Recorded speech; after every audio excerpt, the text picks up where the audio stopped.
நடிகையும் நடிகர் கமலஹாசனின் மகளுமான ஸ்ருதி ஹாசன் தனது 4 வருட காதலை முறித்துக் கொண்டதாக தகவல்கள் வெளியாகியுள்ளது. இந்திய அளவில் பிரபலமான நடிகையாக வலம் வரும் கமலஹாசனின் மகள் ஸ்ருதி ஹாசன் தமிழ், தெலுங்கு படங்களில் முக்கிய நடிகையாக இருப்பது மட்டுமின்றி சோலோ பாடல்கள் மூலம் தனக்கென ஒரு ரசிகர்கள் பட்டாளத்தையே உருவாக்கி வைத்துள்ளார். சமீபத்தில் அவரது இனிமேல் என்ற பாடல் பெரிய அளவில் வைரல் ஆனது.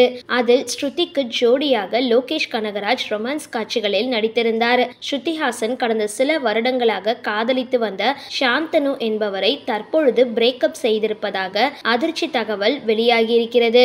சாந்தனுவை இன்ஸ்டாவில் அன்ஃபாலோ செய்திருக்கும் ஸ்ருதி அவர்கள் சேர்ந்து எடுத்துக்கொண்ட புகைப்படங்களையும் நீக்கிவிட்டார். இது குறித்து சாந்தனுவிடம் பிரபல ஊடகம் ஒன்று கேள்வி எழுப்பிய போது அதை பற்றி எதுவும் சொல்ல விரும்பவில்லை என தெரிவித்திருந்தார். இந்த நிலையில் அவர்களுக்கு இடையில் ஒத்து போகாததால் பிரிந்து விட்டதாக அவர்களது நெருங்கிய நண்பர்கள் தெரிவித்துள்ளனர். குறித்த விஷயம் தற்பொழுது வெளியாகி வைரலாகி உள்ளது. இந்த வீடியோ பிடிச்சிருந்தா லைக் பண்ணுங்க, ஷேர் பண்ணுங்க.